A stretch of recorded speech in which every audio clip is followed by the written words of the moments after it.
Good evening. I'd like to call to order the City Council for Wheat Ridge, March 23rd, 2026. This is our regular meeting. If you are able, please rise and join us for the Pledge of Allegiance. I pledge allegiance to the flag of the United States of America and to the republic for which it stands, one nation, under God, indivisible, with liberty and justice for all. Will the clerk please call the roll of the members? Rachel Holteen. Present. Dan Larson. Present. Kathleen Martell. Here. Scott Ohm. Here. Mike Okada. Here. Patrick Quinn. Present, Madam Clerk. Thank you, sir. Jenny Snell. Present. Susan Wood. Here. Here. Thank you. Mr. Mayor, you have a quorum. Thank you. Councilors, in your packet, we had minutes from February 23rd, notes from February 23rd, special study session notes from March 2nd, minutes from the 9th, and special study session notes from the 9th. Do we have any changes or notes on those? Mayor Pro Tem Holteen. Yes, thank you. I discussed briefly with our clerk. Sorry, I have to get it just opened my computer. The city council meeting in which we appointed boards and commissions, the first and seconds for each of the district aren't labeled by the council member in the second. So I discussed it with her and we'll be following up with an email with those corrections. Okay, thank you. Any other corrections or notes? Seeing none, we'll give that back to the clerk with our thanks. We'll go to approval of the agenda. Do we have any changes to tonight's agenda? Seeing none, I will go to the podium for a proclamation.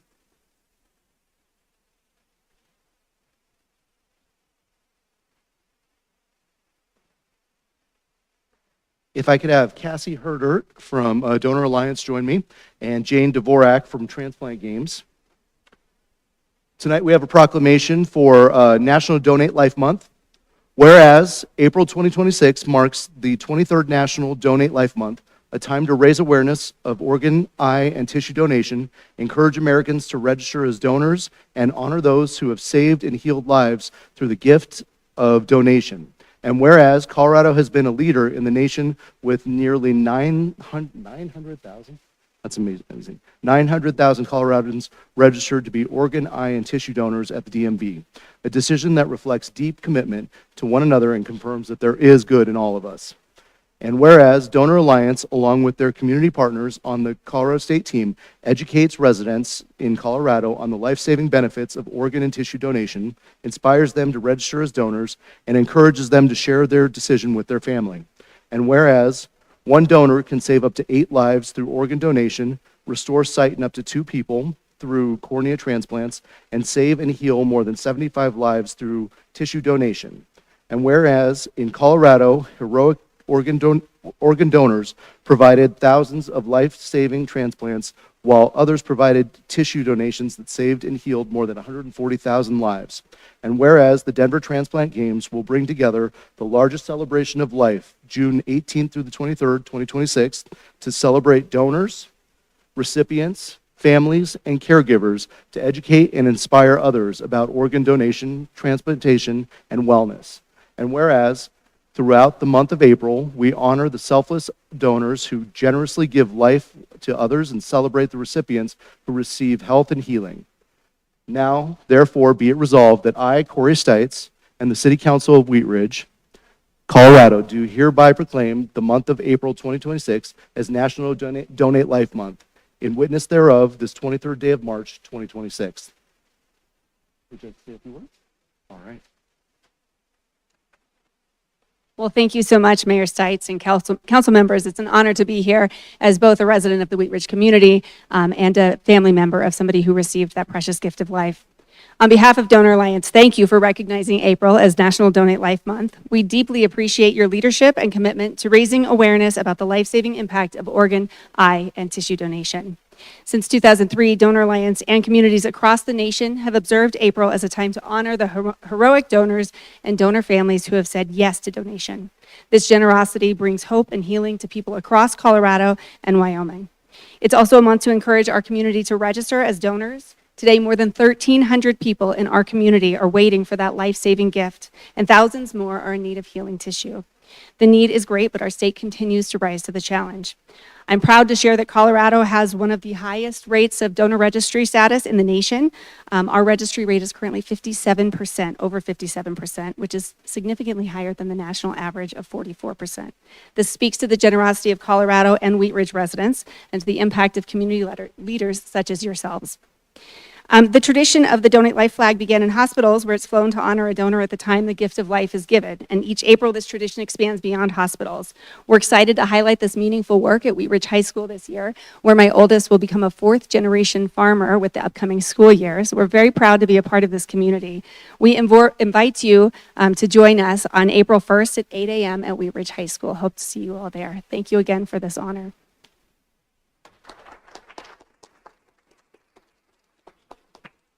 She is a lot taller than I am. I'm Jane Dvorak, and I am part of the host committee for the Transplant Games 2026, and they will be here in Denver for the very first time. We are excited that our city is going to be bringing in 10 to 12,000 individuals from 43 different teams, and that also includes a military team, to share and participate with donors, recipients, donor families, of which I and my husband are. We are also members of the Wheat Ridge community and Wheat Ridge farmers too. We don't have 4 generations though. And excited that we are able to showcase our state and our communities in a way that will allow people to understand the importance of organ donation and transplantation and what that can mean. It is life-changing, and we're excited that we're bringing the largest celebration of life to this community, to this state, and to this region. And to be able to be a part of that and have our local communities embrace all of those individuals who are going to come and see what an amazing community we have, but also what an amazing, inspiring community we have to also be an organ donor yourself. We are going with the theme of SWOCHE, which means see what others cannot envision. And we're hoping that we will help many, many thousands to envision that organ donation and transplantation is a way for us to make a big difference in our world and in our community here directly. So thank you so much for recognizing the Transplant Games and the work that we're doing this year.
Next up, we will go to our public's right to speak. Residents will have up to 3 minutes to speak about anything not on the agenda. When you come up, please spell your last name for the record. Let us know if you live or work in Wheat Ridge. There will be 3 lights on the clerk's desk there. The green light says you can go, you can speak as long as you want. It'll start blinking and it'll go to yellow. Yellow means you got about 30 seconds to wrap it up. And red means please wrap up your comments. We have one person signed up to speak tonight, and it is Megan Snow.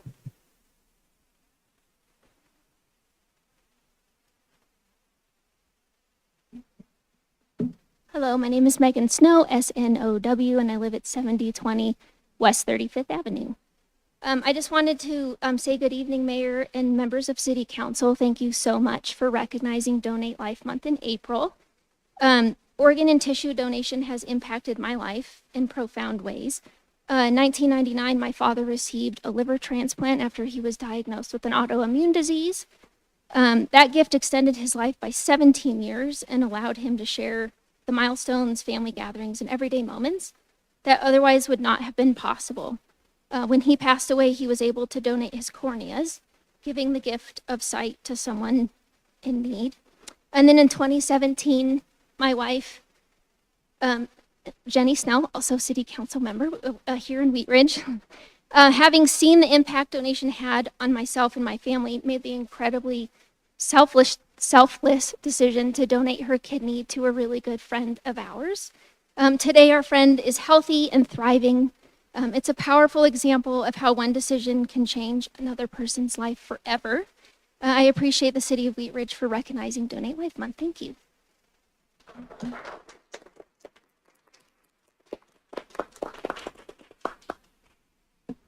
Counselor Snell is pretty awesome. In fact, we'll go to Counselor Snell here for our first agenda item, our consent agenda. Will you please introduce this item? Absolutely. Thank you, Mayor. This is resolution number 17-2026, a resolution amending the 2026 general fund budget to reflect the approval of a supplemental budget appropriation in the amount of $228,237 to accept a grant from the Colorado State Internet Portal Authority. That's part of it. That's 1A. And this is resolution number 18-2026, a resolution approving an intergovernmental agreement between the City of Wheat Ridge and the City of Lakewood providing for resurfacing of 26th Avenue between Wadsworth Boulevard and Pierce Street. Thank you. This is our consent agenda. Counselor Snell, may I please have a motion on this item, those items? Absolutely. I move to approve resolution number 17 and 18-2026, a resolution, wow, sorry, You can just I move consent to 1A and 1B. approve 1A and 1B. We have a second by Counselor Ohm. Will the clerk please poll the council?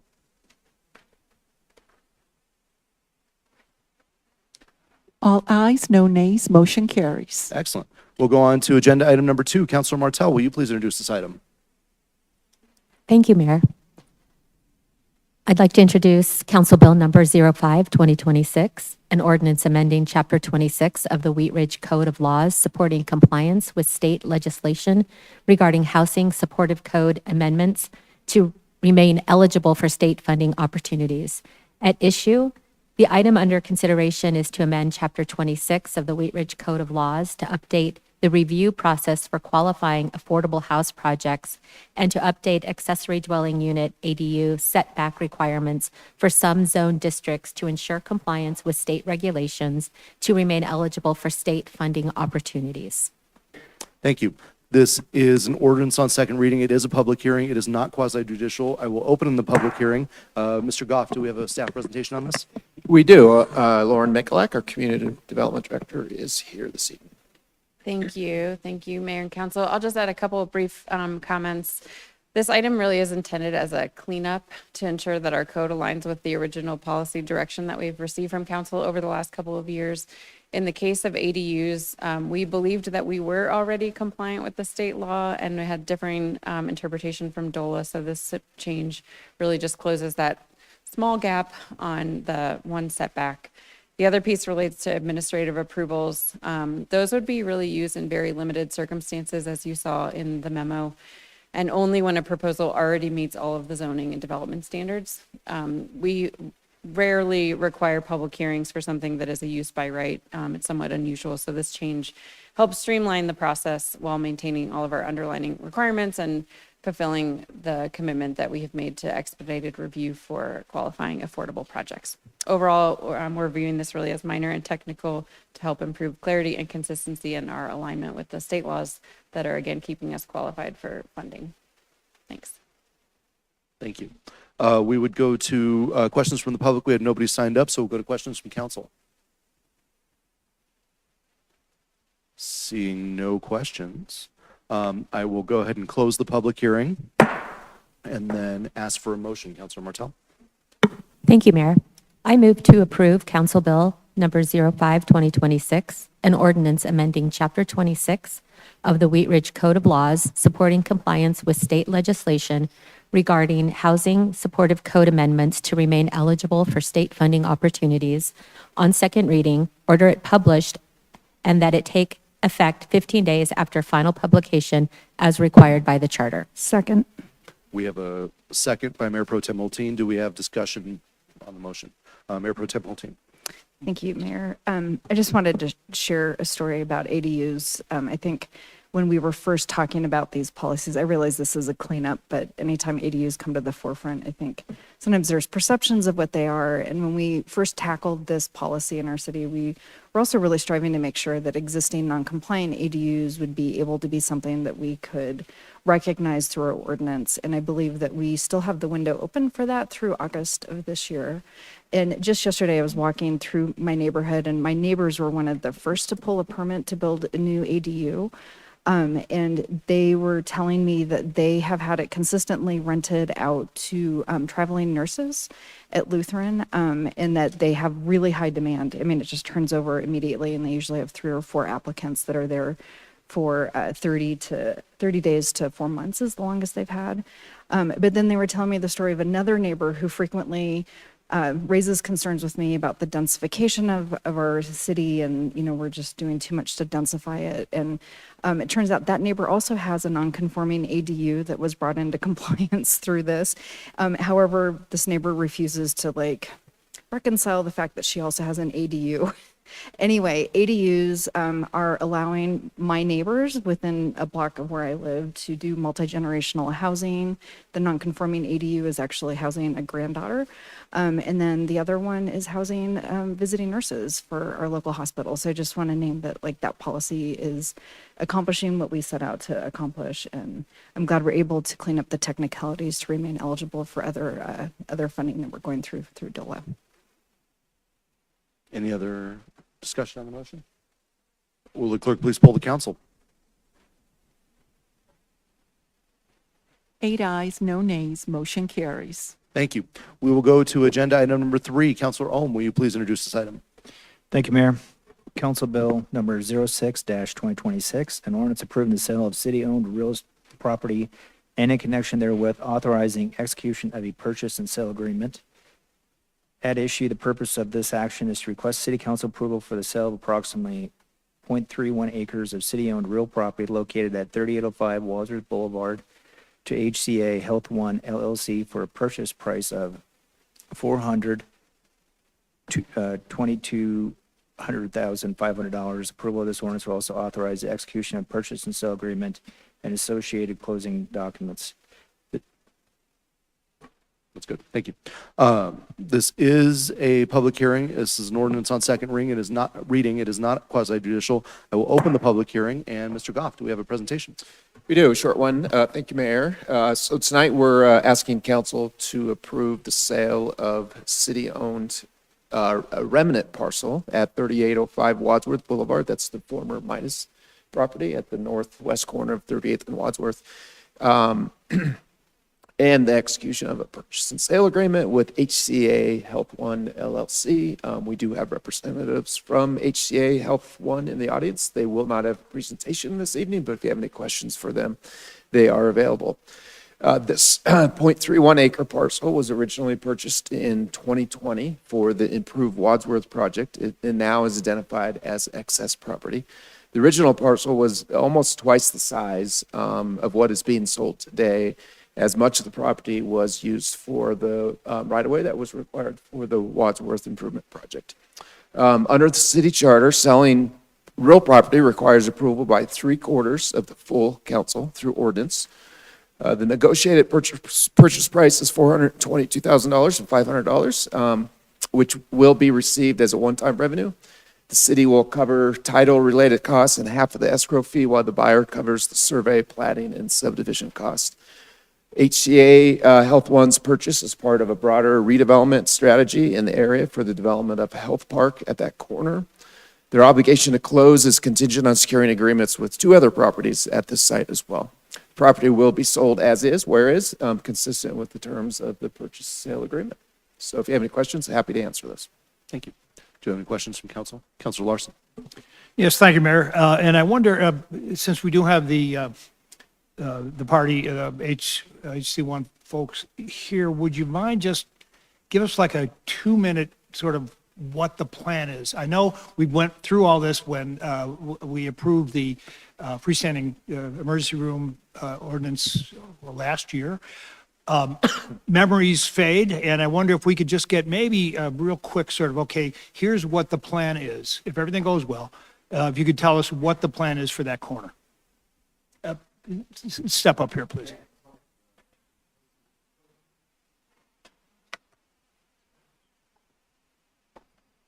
And introduce yourself for the record, please. Happy to.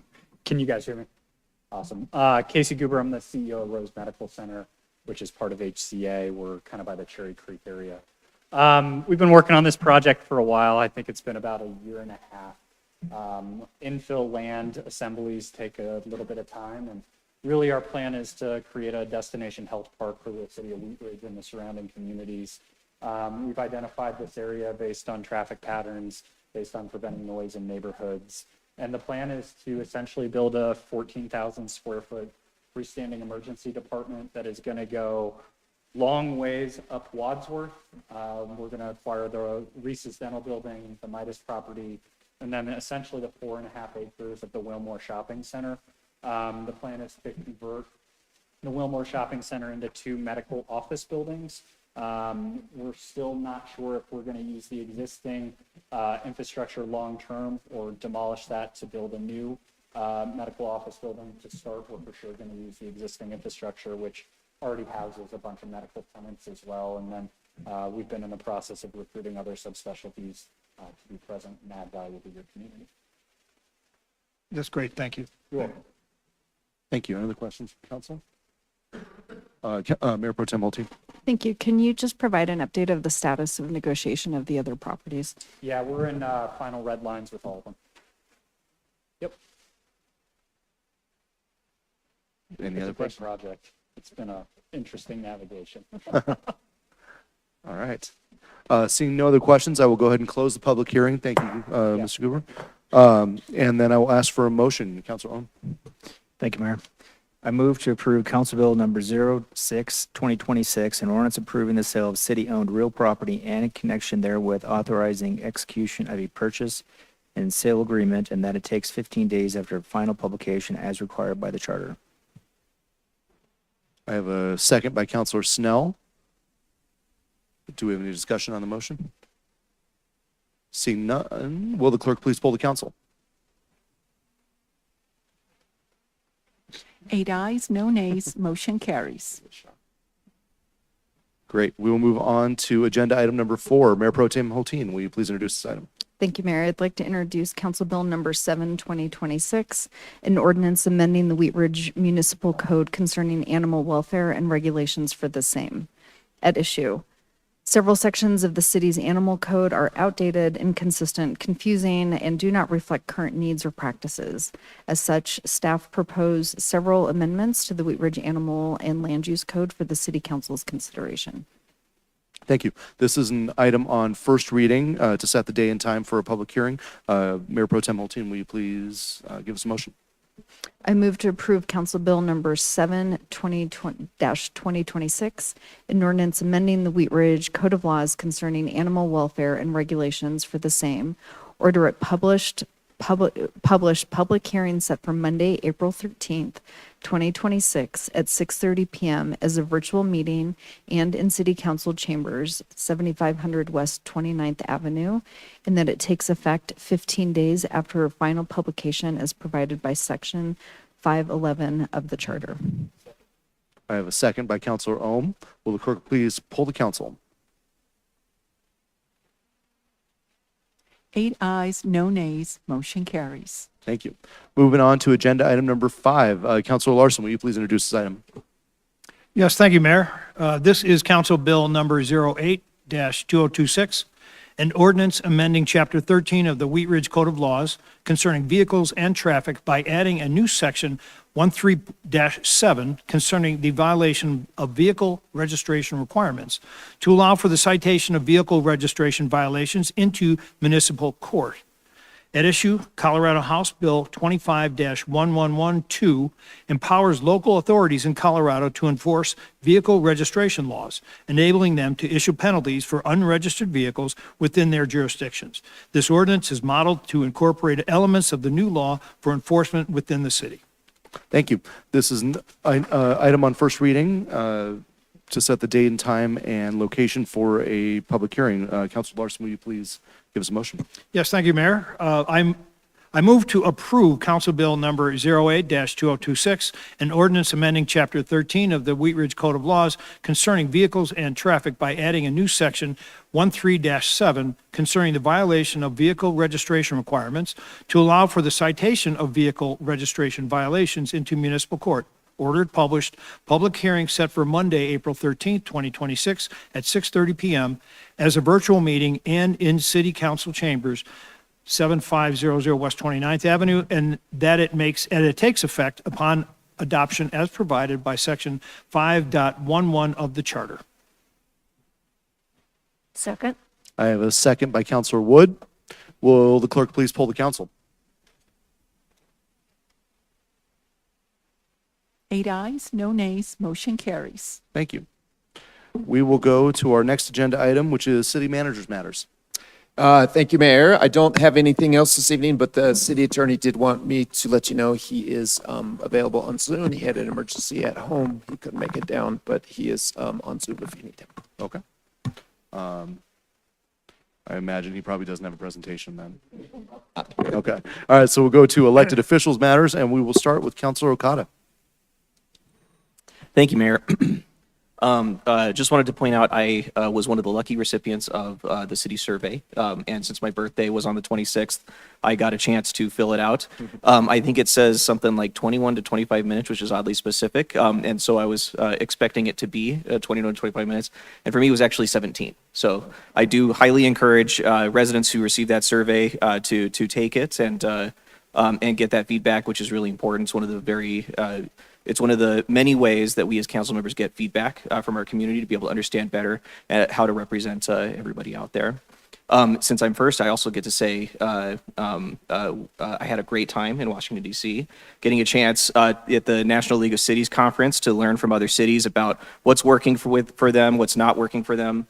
Getting to brag a little bit about Wheat Ridge is a lot of fun there. It's nice to every now and then have a problem. It's like, well, we solved that at least to some degree. So that was really nice. And then also hearing from them their solutions. It was very great. It was also very humbling to be in our nation's capital. There's a lot of things going on, but the monuments are all the same, and that was a very enjoyable part of reminding myself and all the visitors to Washington, D.C. about what's important for us as Americans. We also got a chance to have meetings with Rep. Peterson, Senator Hickenlooper, and Senator Bennett. Those were very productive meetings and very helpful. I also do want to mention that I've talked with a couple other council members about what we had on first reading, the Council Bill 07-2026.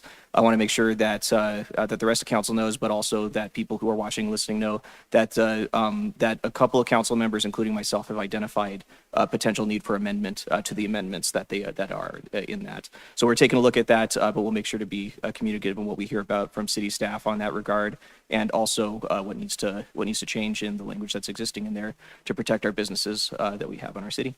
That's it for me. Thank you. Councilor Larson.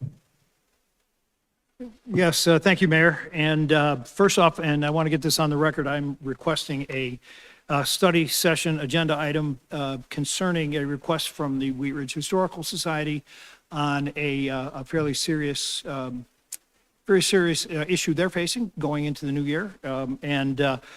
I understand that I do have somebody that will second this for me. I will.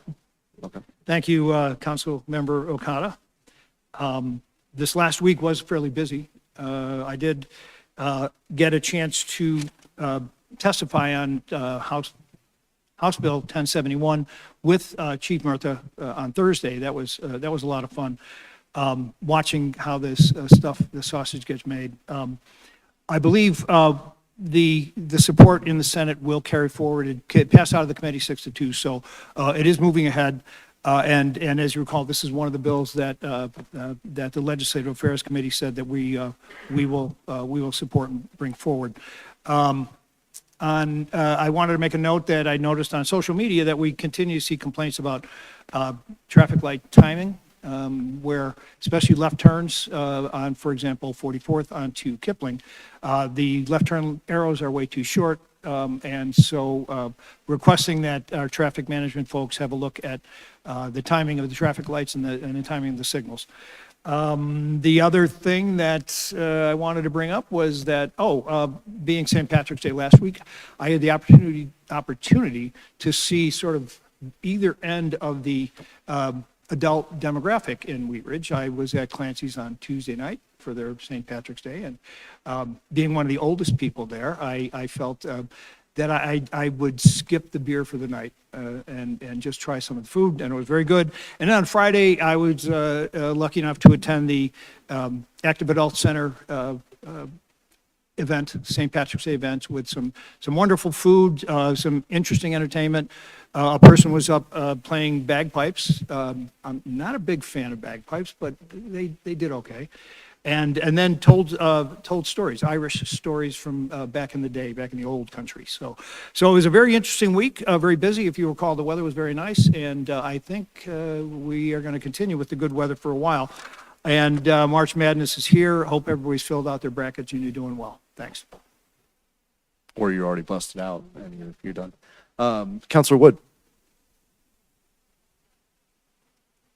Tonight, I'd just like to add to what Council Member Okada stated, and that is that several of us were fortunate enough to attend the National League of Cities Conference in Washington, D.C. last week, and it was a great experience. And the things that Councilmember Okada has talked about, I'll only add to that a little bit, and that is that it emphasized for me how important federal legislation is and what goes on at the federal level is to local government and to our city of Wheat Ridge.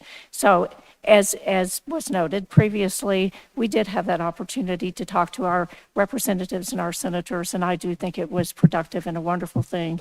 And then maybe more than anything, though, it really emphasized for me the role of local government and how everything above it, everything that happens above local government at the federal level and the state level all comes to roost at the local level. And it's where people feel the impact, people feel the benefits.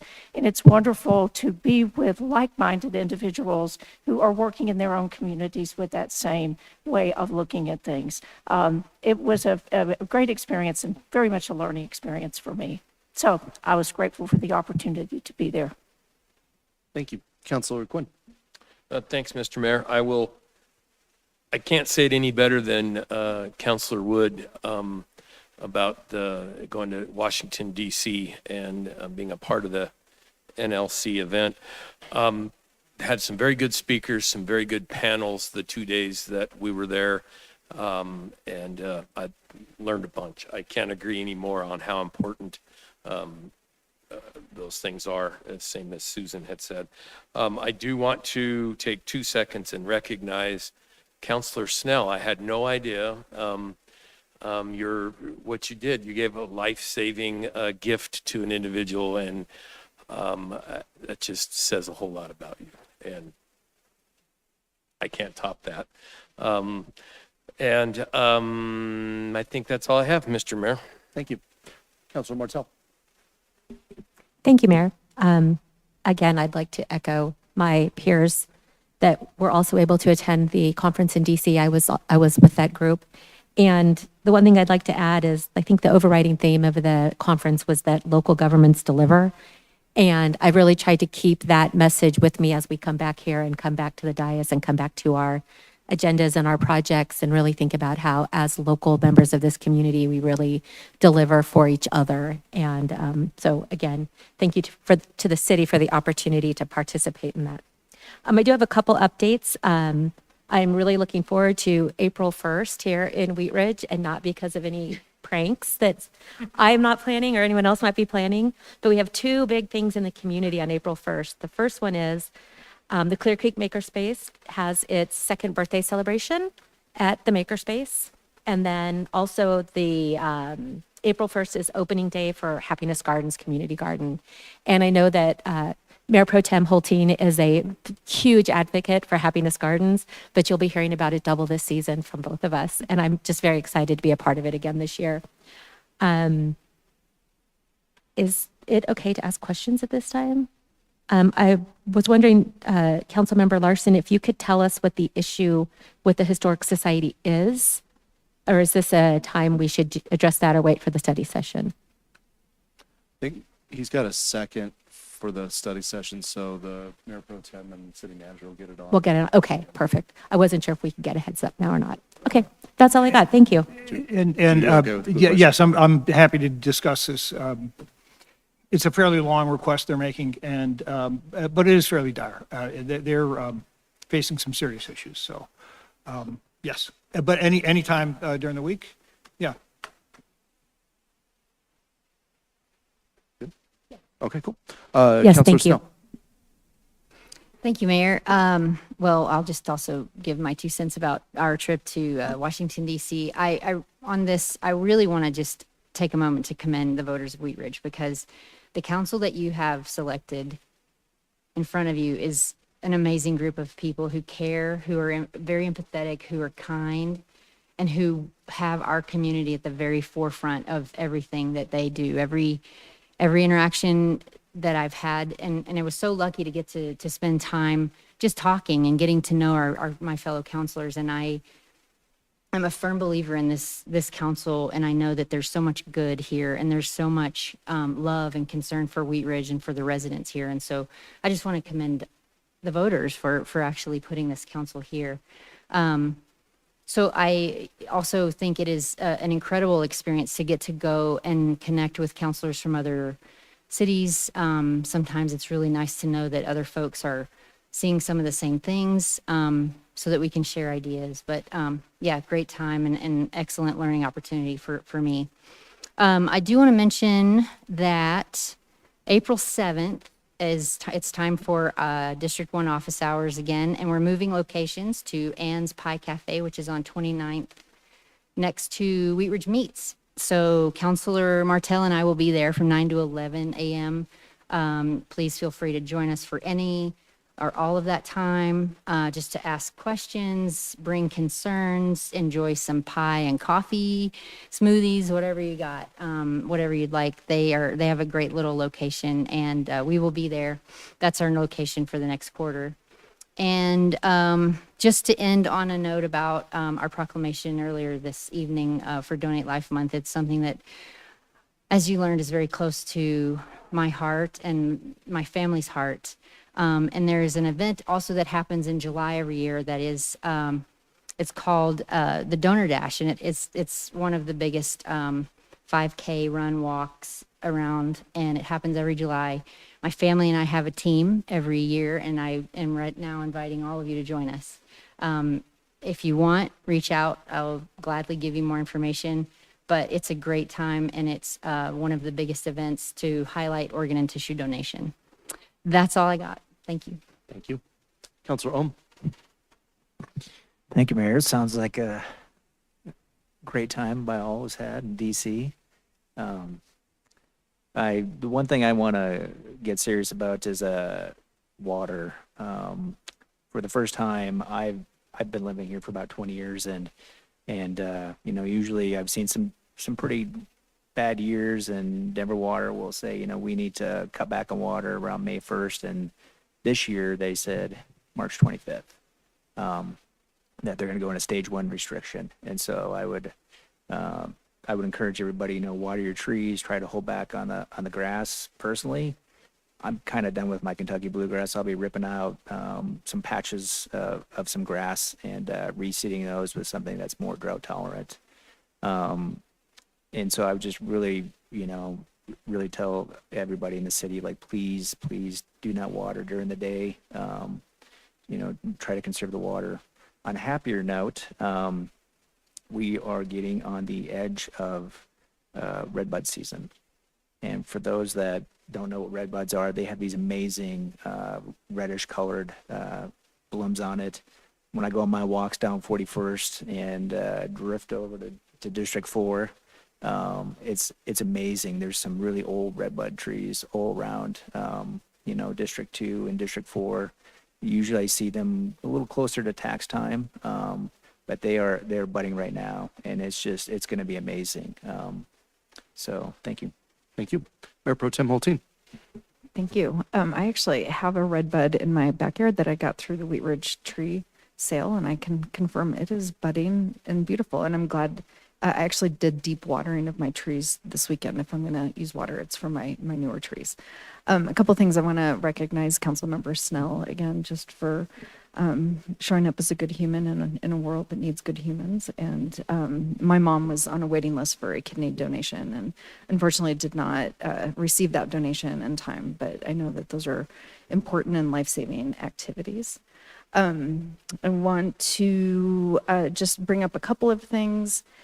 Stevens Elementary has been in touch with me and in turn with some of senior city staff that there have been some near misses on 38th Avenue of students crossing the street in the crosswalk. Some of it is just sun glare that makes it really hard in the morning during commutes to see, but it's incumbent on all of us to travel safely on our corridors, and in particular to have increased awareness around our schools and our parks. We really want to encourage kids and people of all ages to feel safe and comfortable getting around on foot and on bike in our community. And we're taking strides and efforts to make that more accessible and feel safer, but it's incumbent on drivers to also have increased awareness. A lot of times with the design of SUVs and large trucks, children are not visible if they are actually within a really dangerous proximity of the car. So please drive slowly, respect the speed limit, especially if it's a school speed limit. And then I just want to speak to DC also. It was absolute delight. It's always delight to spend time with my colleagues. We have a really outstanding group of people up here. But to be together in our nation's capital, you know, learning and advocating for our city is like just kind of fun to get out of the context. As Councilmember Martell said, you know, cities deliver was, local governments deliver was a theme, but I would say that having gone now for several years, the really dominant theme this year was civility. And in many of the big sessions and in a lot of the breakouts, they were really addressing the need to make civility not just something you hope happens, but something that's a practice you lead with and set clear expectations and parameters around what civil and civic behavior looks like. And so it's a conversation that Mayor Stites and I have started, and really want to make sure that we are holding those expectations here. I think we do well. You know, we've had our moments historically in the city, but maintaining civility is really at the forefront of ensuring that local voices and people can be heard. So that was one of my big takeaways. Defending our democracy is another theme that was really strong. And then the last thing, that my personal favorite thing every time we go to DC, are all the youth counselors who are there. They actually have a side conference for youth councils that come from their jurisdictions from across the country. And it's really a delight to get to engage with them, find out what inspired them to want to, you know, get involved in some sort of civic youth council. Everyone's a little different. I'm a little bit on the annoying side because I will chase them down and talk to them and ask them all these questions. And they speak with so much passion and clarity for local government and for their voices to be heard. And it is a priority of mine while I'm still in council to carry forward the idea of getting that started here. So again, Mayor Stites and I have talked about that, and it's something that we're going to be taking meaningful next steps on, because we really want to hear what our youth think, what's important to them. Their voices are really important. They oftentimes bring fresh and innovative perspectives and a lot of passion. And the city needs to make sure we're including our youth as we move forward. So that's what I brought home from DC, and a lot of laundry. So thank you. I did too, a lot of laundry. I don't know how I got so dirty. Just on that note, I'm actually going to Everett Middle School. I'm there once a week, but I'll be there on the 1st to speak to one of their civics classes. They're very interested in what's going on in the world and how they can be a part of it. So I'm looking forward to that. That'll be on April 1st as well. I wanted to, I believe it's been a week or so, we had the active transportation state of the city right after our last meeting. That was a great event. Colorado Plus did an amazing job hosting that. Councilor Snell and Mayor Pro Tem Holting did a great job speaking, as did Director Mikulak and Director Kisselman as well, I believe. But great turnout, fantastic night, and we have a lot of wins to celebrate, I think, and a lot of great things going on in the city for our active transportation people. and we do need to work on what's going on around Stevens, it sounds like.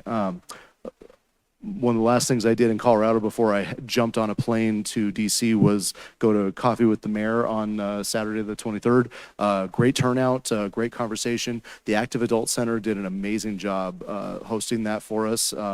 They had a great spread and did a phenomenal job. So want to thank them specifically and everybody over there. Melissa and Paula and everybody who helped put that together. Our next Coffee with the Mayor will not be in April. We have a council retreat that day, so I believe it'll be May 9th, and I believe it's at the new Starbucks on 38th and Wadsworth. So excited to do that. I also want to thank Congresswoman Pedersen, who joined several of us for lunch before DC, and then not only set up a happy hour, but met with us on the Hill as well. But she has been very generous with her time and hearing about what's challenging and what's working here in Wheat Ridge, and taking that with her to DC, but also our funding requests and different things like that. So we really appreciate Congresswoman Pedersen for spending a lot of time with us and really getting to know what Wheat Ridge. She had some really great questions about even the history of Wheat Ridge that I was really impressed with the other day. And on a note, Mayor Pro Tem brought up the Youth Council. They had some of the best questions for our senators in our breakfast session with them as well. They had some phenomenal questions, so I'm looking forward to getting our youth a little bit more engaged here in Wheat Ridge and seeing what they can do to bring forward with us. I believe we have no study session next week. It's a fifth Monday, so we'll be off next week. We do have a special study session tonight, so we will go ahead and adjourn, and we will go ahead and start right now for that special study session. Great, thank you, Mayor. I'll get staff up here. I think you have a presentation, correct? So we'll get that rolling. The item tonight is a discussion about our urban tree canopy. This was on our future agenda list for quite some time. Previous council member, Amanda Weaver, asked to have a study session on this, so hopefully, Amanda Weaver, you're watching. If not, we'll get you the presentation. But we're all very proud of our trees and our tree canopy in Wheat Ridge. City of Wheat Ridge is a tree city USA for many, many years. And so we just kind of want to give you a very general overview of about our tree canopy, what we're doing to save it, kind of what some of the current issues are with the trees, and go from there. Karen, you going to start it? As soon as Karen has this pulled up, Karen O'Donnell, our Parks and Rec Director. Yeah, I'll get it.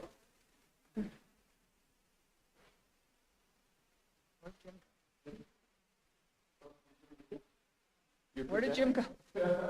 Huh? Okay. My presenter just left. I will tell jokes. I'm just kidding. Hi, I'm Karen O'Donnell, the Director of Parks and Recreation, and Patrick did a nice intro for us, but Jim Romelt, who's our Forestry and Open Space Supervisor, is going to be presenting this information this evening and answering any questions that you might have. He is a certified arborist, among other things. Come up here, Jim. Or you can sit there, that's fine. Appreciate you letting me sit down. Great. Like Karen said, my name is Jim Romelt. I am the forestry supervisor for the city. I got about 15 years of experience in arboriculture, a bachelor's degree in forestry, track certified arborist, as well as an ISA certified arborist. So today I just want to talk to you a little bit about our urban tree canopy here in Wheat Ridge. So, start.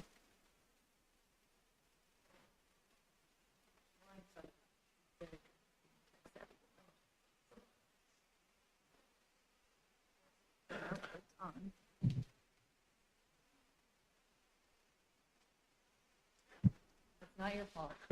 It's on. Great. Okay, there we go. Thank you. Thank you. Sweet. All right, so I'm sure you guys have heard this before, but urban trees are a big deal.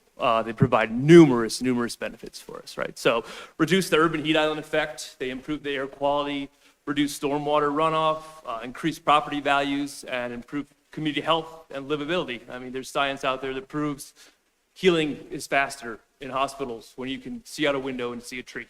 And I love this quote here: urban trees are critical infrastructure, just like streets, water systems, and parks. Wheat Ridge, proud Tree City USA, 48 years as of 2025. What this entails from the city, a tree board, which consists of myself, Karen, and Benny, community tree ordinance, which we have, meaning we take care of the trees in the parks, the right-of-way, and the open spaces. Citizens are responsible for the trees in the private property. We need to spend a minimum of $2 per capita on forestry expenditures. I believe this past year when I filled the application, it was around $12 per capita, which is pretty awesome. And then we celebrate Arbor Day every year with an annual event, and I'll get to that more later. Well, what you're looking here is what I use, our tree inventory system, which is Tree Plotter. All those spots on there are trees in the right-of-way in parks. That's not the whole city, but it's just a little glimpse. And we have 19% average canopy coverage in the city, which is great. The Denver Metro averages about 20. You go more north to Thornton, they're probably lower than that. Down south, a little lower than that. Lakewood, Arvada, we're right on the block there. This is great. I can see individual census blocks in the city. As of 2021, the data is a little old. We'll be updating that this year. The lowest was 2%, which sounds terrible, but that's the new Clear Creek Crossing development. We use a wide open field for the longest time. I think there's hundreds of new trees in there, so that's bound to go up. Highest 33%, which is great. The city manages 8,391 trees. That's parks and right-of-way. And the green belt and open spaces are not inventoried. The reason for that is people are not supposed to be going off the trail there. It's a lot of management needs, a lot of money that would be spent on unnecessary. It's a natural setting. We try to leave it that way. This 30-20-10 rule, it's a rule in arboriculture for stands of trees in city forests, which is no tree in the family should have 30%, the genus 20%, and 10% in the species. And I'll get to that more in the next slide here. So these couple of graphs, just our distribution of canopy. On the left is the size distribution of our city managed trees. That's of those 8,000 trees that we manage. All the purple bars are the threshold we're looking to meet. We're well within that. I believe you're looking at 0 to 6 inches. It says we're a little bit low. I think with the planting in the last couple of years, that number is bound to go up. And a little bit more on that 30-20-10 rule you can see on that right graph. So doing great in the family, way under the 30%, way under in the genus as well. You'll notice the far left, we hit a 11 to 12% in one of the species. I want to note that. That's nothing that we planted. That's Siberian elm. Everyone's favorite tree that grows along every alleyway, every fence line. People tend to just forget about it. So that to me is not a great big deal at all. People, they get a bad rap, right? Trees are great no matter what. A large Siberian elm is providing numerous benefits. So, they get a bad rap. People want to remove them. They're nasty looking trees, but they still provide all those benefits that any other species would give you. So I just wanted to note that that's really not a big deal because we are not planting those actively. The good stuff here. Some of the common issues our team faces every day, and frankly, homeowners in the Denver Metro as well, Wheat Ridge. Pests, the big one, EAB, Emerald Ash Borer, officially on the map with the Colorado State Forest Service last year, city of Wheat Ridge. We found it last year. I'm sure it's been around for at least 10 years. We don't get to go into everyone's backyard and see what's going on. So now, again, we are on the note. We treat over 600 trees, I shouldn't say that, around 500 trees every year in the public right-of-way and parks for Emerald Ash Borer for that reason. We've been expecting it for a long time. We're doing what we can. Ips beetle, another big issue with spruces and pines. We actively treat probably around 90 to 100 of those every year. Something to note on that too, Crown Hill Cemetery for about 5 years ago lost irrigation. It was terrible. Massive spruce trees. I'm sure you guys have seen them. Pests that are attracted to stressed trees. That is about the epicenter of the city for that pest. You can see and trace it actually the past couple of years, that pest moving out from that epicenter there. So that's something to note as well. And then some diseases, blights, fruiting trees. Everyone here, fire blight, pretty common. Thyronechtria canker, honey locust, 38th Avenue. I treat all those trees. It oozes. It's a gross, nasty fungus that thrives in hot, dry weather. It's counterintuitive, but it's a terrible thing all over all over the Front Range, I should say. It's really not isolated anywhere, and it's killing a lot of the mature locust trees that you see. As well as Cytospora canker, which affects spruce. These are all probably the top 6 things that we deal with management-wise for trees. Right-of-way issues is we have a mature canopy, especially what I call Old Town. Trees that are 80 to 100 years old, massive silver maples, elms, lindens as well. You know, the cost of maintenance on these extreme. The time concern, the dangers of these are huge. Assaults in the right of way, right? So winter, not a big deal this year, but every year mag chloride goes on. Folks salt the crap out of their sidewalks. Trees don't like an overabundance of salt. So also drought stress, you guys touched on that a little bit earlier, I was listening.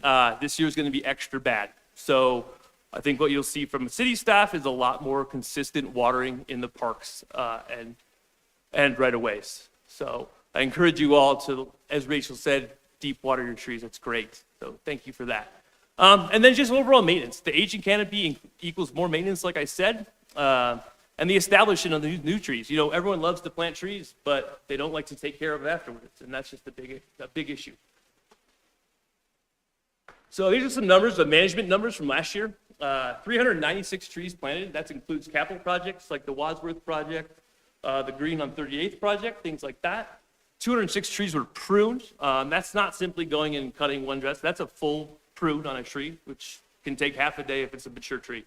25 trees removed, which is a great number. That's pretty low. And then 450 trees treated for IPSPL and EAB. So my team is really out there doing what they're doing, which is great. Just some programs that the Parks Department offers in relation to forestry. The Hazardous Tree Grant. So what this is folks can apply. I'll go out and inspect their tree, and if I deem it a hazard, the city will reimburse them. This can be for removal, this can be for pruning, or this can be for treatments for insects and diseases like that.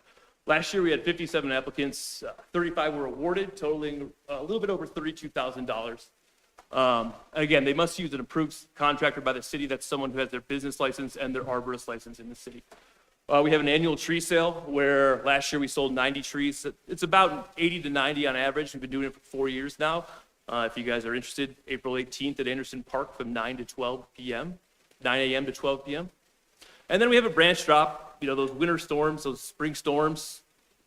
We always get asked to do this, so we figured might as well do it annually. Last year we generated 30 yards of mulch that goes to that free mulch pile for citizens as well as use in the parks. You know, we offer memorial tree plantings and then the tree steward program, which is volunteers, which is great. I already have 6 signed up this year. They can come and help us water new trees, take care of them, mulch them. If there's just visually inspect them. You know, I have 3 staff members under me. They cannot see 8,000 trees in a week, right? So the more folks we have out there helping to grow these trees, water them, and just inspect them and let us know if there's a glaring issue is a big help to us. And this is huge. 2023, we applied for a grant from the USDA. I'm sure you guys have all heard about this. 2024, we were awarded just under $700,000 for urban forestry efforts in the city of Wheat Ridge. This was paused in 2025 for the federal termination in Court Injunction. It is still up and running as of now through 2028. In 2025, when that federal grant was paused, we were awarded almost $400,000 from the State Forest Service, which was a pass-through from the feds as well. And this has funded tons of stuff. Trees, like I said, for the capital projects, parks and open space trees, that tree inventory software that I use daily for management and upkeep of trees. We paid for 3 years of that. Mile High Youth Corps work, which include planting as well as fuels reduction on the Greenbelt. Parks forestry, tools, maintenance supplies, volunteer event supplies, and then staff timing as well. Just a quick, something, I started in the city in 2020. I started as the arborist for the city. We did not have a lot of equipment at that time. I was climbing trees. I was the only one that knew how to climb trees in the city. It was pretty slow. You know, I could maybe do 3 to 4 trees a week when you're talking to mature trees. In 2021, we added a bucket truck with 65-foot working boom, stump grinder, and mini skid steer. That vastly improved our production, improved our capabilities, and just the ease of work. You know, the team is really like it, and it's got a lot of hours on it now. And I know Karen rides it in the parade and everything, so that's great. So again, just the implication, we've reduced our initial contractor budget by purchasing that truck by $200,000 annual. I still have a $45,000 a year budget for contractor work. This is big cottonwood stuff that's way too dangerous or would take way too long for my city crew to do.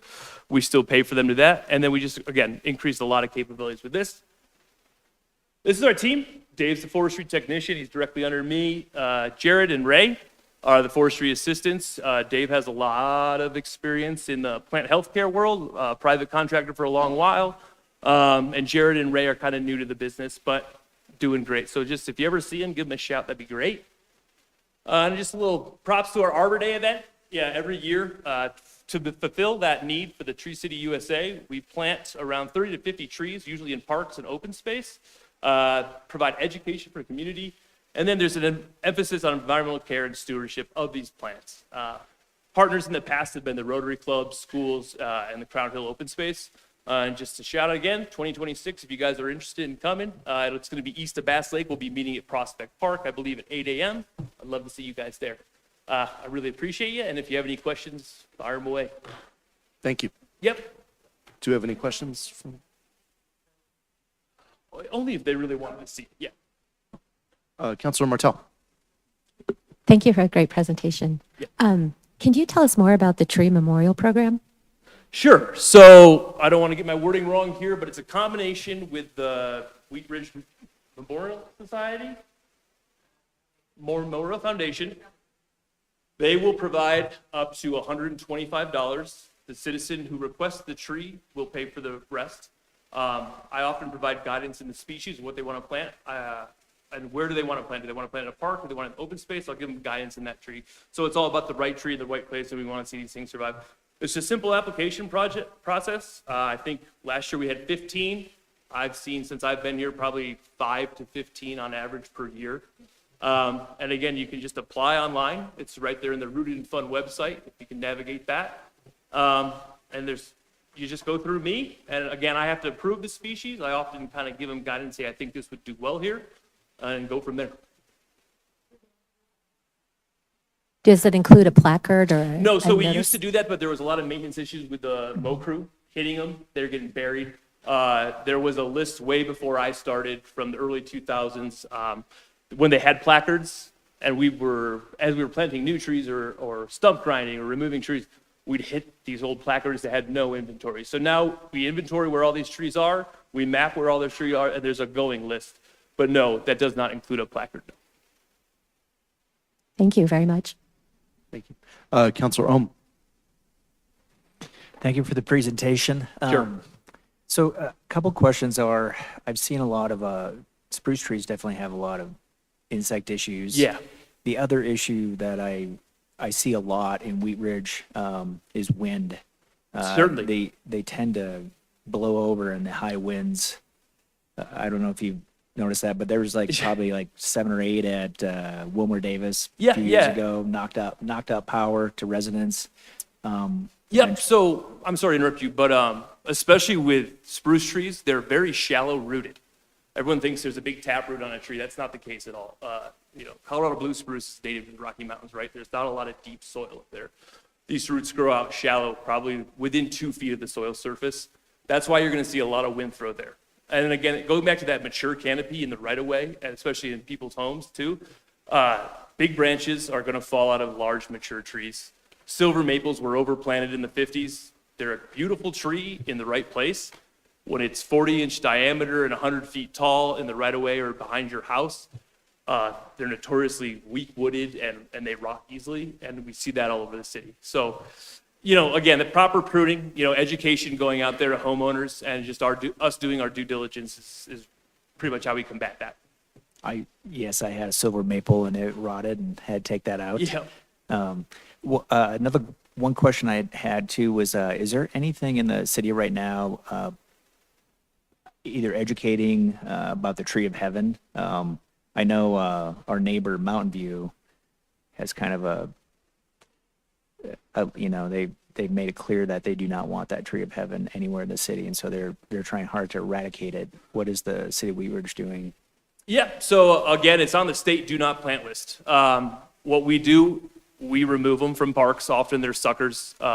If you apply as a homeowner for that hazardous tree grant and it's a perfectly living Ailanthus, I will approve that as well because it is considered a noxious tree. Again, you're talking to an arborist. I'm not in the business of cutting trees down. I am, but I don't promote that. I'd rather see them grow. If there's an Ailanthus tree in the backyard that's not going to impact anything, it's providing numerous benefits for that homeowner as well. Yes, will it attract insects? So will every other tree. But yes, we do not actively plant them. We remove them in the right of ways and in the parks. And if someone does apply for the hazardous tree grant, we can remove it. And my last comment is a really big thank you to the Mile High Youth Corps. When I travel on the bike on the Clear Creek pathway, they've done a tremendous job of just cleaning up a lot of that little stuff so you can actually see the creek. I just think it helps with kind of a passive surveillance. Everybody can see everything, and they just really seem to enjoy the creek a lot more. So thank you. Yeah, thank you. Thank you. Councilor Larson. Yes, thank you, Mayor. My question is on the grants. Are they only available for private homeowners? No, so if you're a business owner, you can apply for it as well. Okay. If you're a short-term rental, you can apply as well. I believe it was started with the intent for homeowners, but has expanded from there. Definitely. Well, I'm thinking of common interest communities, HOAs. Yeah, for sure. And again, there is limitations that we do one tree per property per year, but you can apply every year annually after that. Okay. Yep. Our little community has about 200 some trees on basically a 2-block area. Yeah. And a good percentage of them have every one of those things you list: the pests, the disease, the canker. I believe it. All of those things, and it has become a sort of well, more than just a small part of our operating budget. It's certainly. expensive. Well, I encourage you to apply. I can always give you the tour and give you my thoughts on what would be the best money spent for that. I'm happy to do that for you. And again, one tree at a time is better than no trees at a time. And Well, yes, exactly. We've treated as many as we can afford to at once. Sure. And the results are there. Great. On the maple trees were treated one season, and they came around. Fantastic. Okay, I will take you up on that. Thank you, sir. Thank you. Councilor Quinn. Thanks, Mr. Mayor. And I can tell you worked outside because you have a nice outside voice, and I really appreciate that. I don't need the mic. I can hear Yeah. you for an old equipment operator. It's really nice. Yes. I have a couple of questions on the hazardous tree grant as well. Does that so I know a friend that has an out-of-control giant cottonwood in their front yard. Sure. That I'm afraid someday might mash the house and some baby Rottweiler puppies, just so you know. So she could apply. So how much is it? Just we'll give you a couple thousand and you're on your own for the rest? Oh, great question. I'm sorry, I should have added that. Yeah, so for removals, the city will pay 50% of the cost, up to $1,500. For pruning, that number is $1,000, so 50% or $1,000. And then for treatments, I believe it's up to $500 or $250. So I think on average, most people that have applied and have been awarded have not hit that cap unless it is a large cottonwood, a large maple, or a large spruce being removed. Excellent. And I have a friend, there's a giant dead, wonderful elm tree because anyways, and again, I think a big windstorm or something. Yeah. So he could apply for. Certainly. some- If okay, they're in the cool. city of Wheat Ridge, anyone can apply, yes. And then again, that's on the Rooted in Fund website under the forestry Okay. tab, and they can navigate that quite easily. The email comes directly to me. We schedule an appointment. I go out there physically and inspect the tree. I give them my thoughts. I say, hey, you more than likely qualify for this. Okay. And it's a very simple process after that. They have to get the work done by an approved contractor. They send us a copy of the invoice, W-9 for tax purposes. The city reimburses them 2 to 3 weeks later. Excellent, great. One last thing, how do you work with Excel on clearing of the right of way? Because I might work for them. I know you do, sir. We do not touch the easement in Excel at all. So homeowners, I get phone calls all the time. My tree's running against that. I encourage them to call in Excel. If you have a better or direct line I could give them, I'd love to do that because I have people that call me all summer long and say they still haven't come out. And I don't like to encourage people to tell white lies that it's arcing into their tree and it's getting, you know what I mean? But that seems to expedite the process. The city staff, we do not work in that easement whatsoever. Cool. I'll work on getting that because that's one of my little pet peeves is our vegetation management. Just a little more communication would be that would be really cool. awesome. So I'll try and get a number and get it back to you all. I Thank you, appreciate sir. it. And thank you very much again for the presentation and outside voice. Thank you. Counselor Okada. Thank you, Mayor.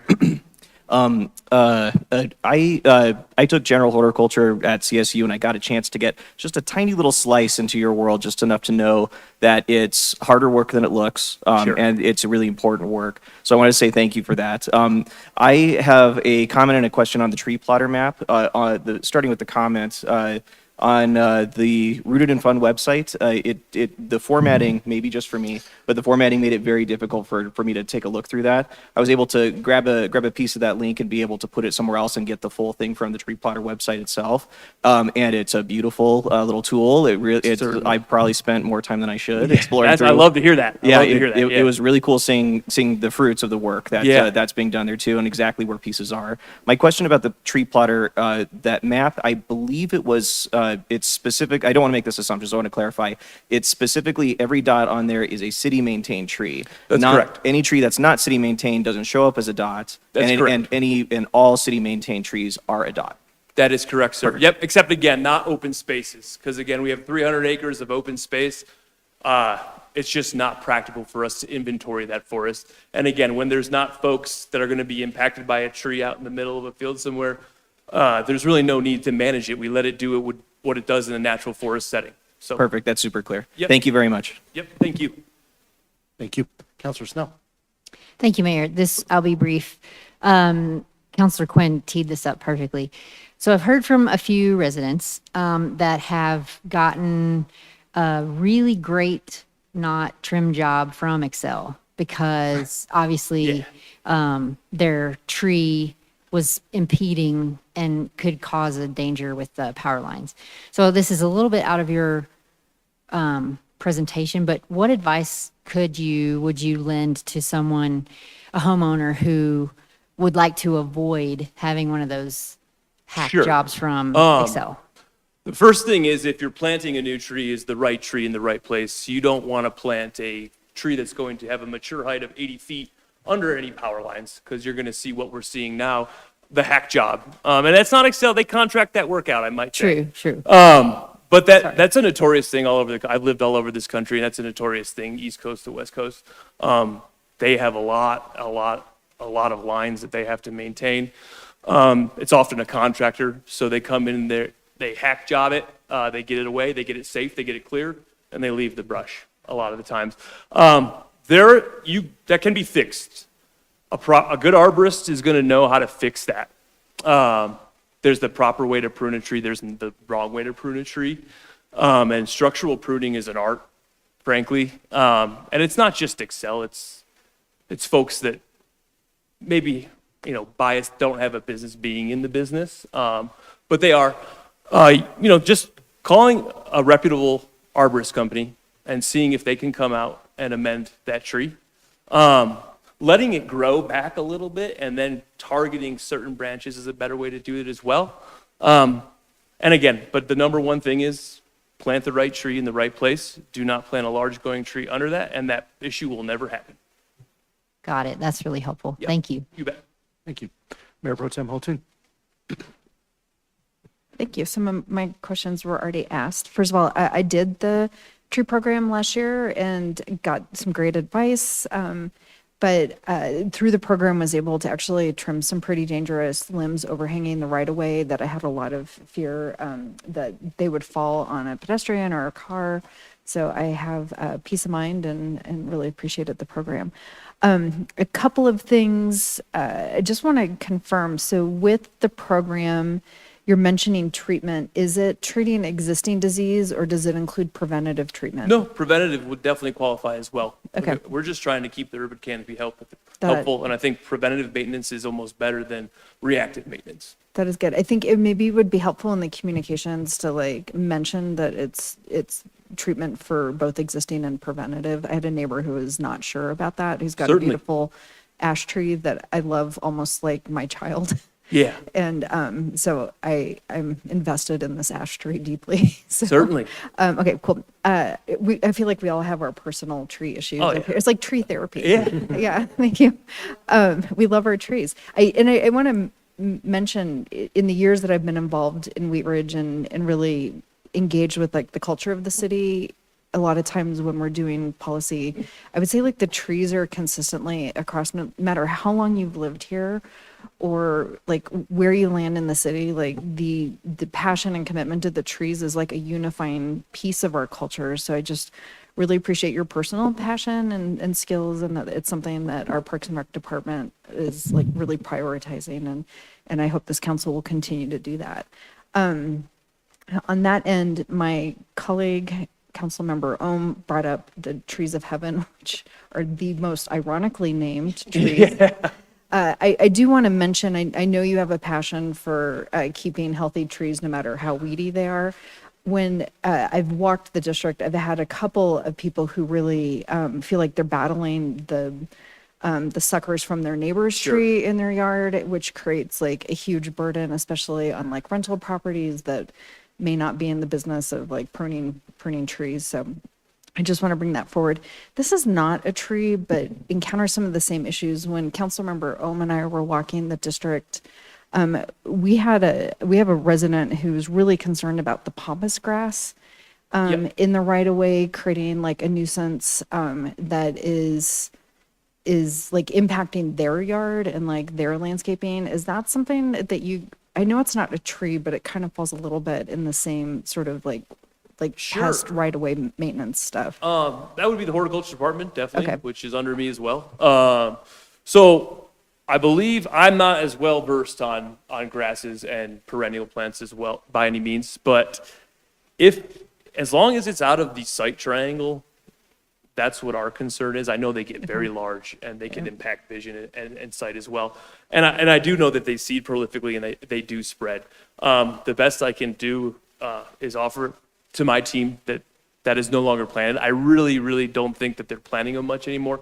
And if they are to the maturity level where they're impacting that neighbor's yard, they were probably planted quite a long time ago. But we can certainly take note, and I can urge to removal of those and replace them, which along 38th Avenue, we are going to a more water-wise gardening planting option there. Okay. So the removal of more mature shrubs and grasses and not trees, but plants are being removed with more water-wise friendly things. So Okay, yeah, the ones in question are at Town Center. Town Center? Yep. Okay, thank you. Yep.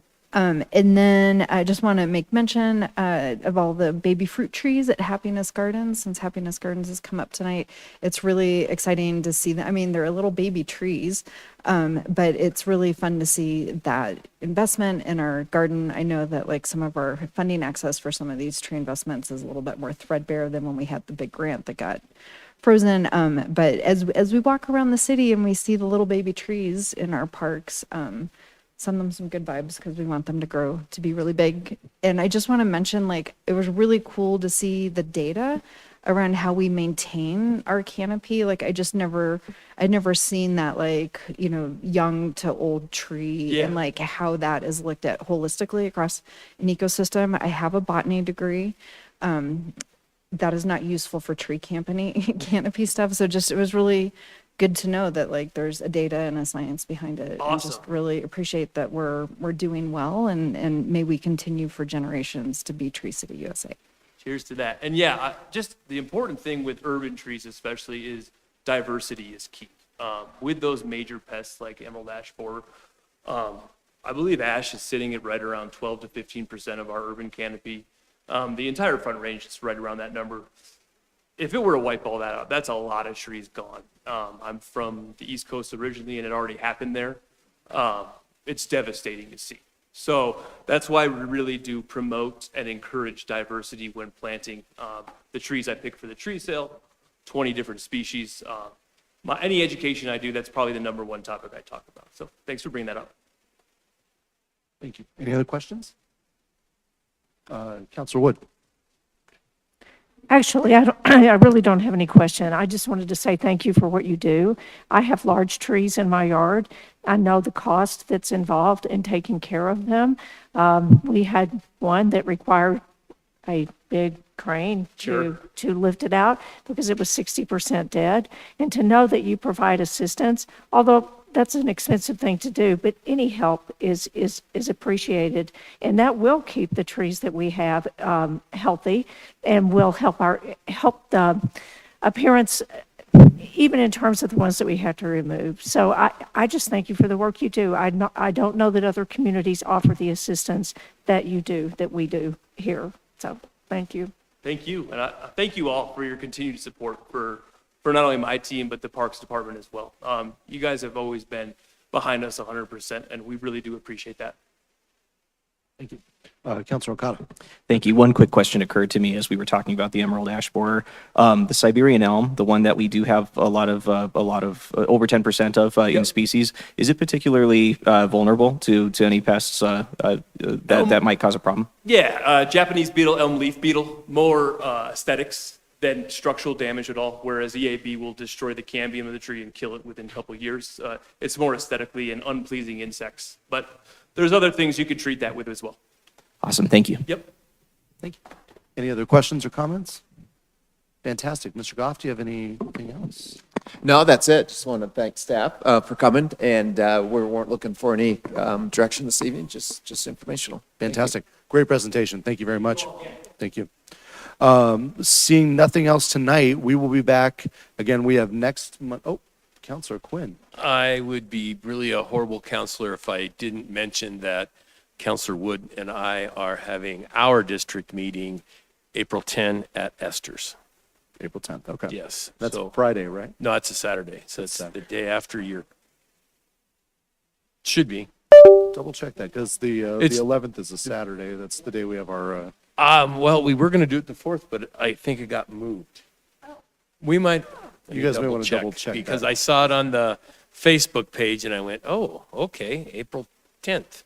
April 10th is a Friday, so you guys may want to look. So it's not going to be the 10th. Yeah, and the 11th is our retreat, so. it's not So, gonna be the 11th either. yeah, more to come. There might be some bad information that I have. Okay, all right. Come back Or to Gabe. that. Come back to us on that. All right, so, but we will be back here, not next Monday because it's fifth Monday, so we'll be back April 6th for our next meeting. We will stand adjourned. Thank you.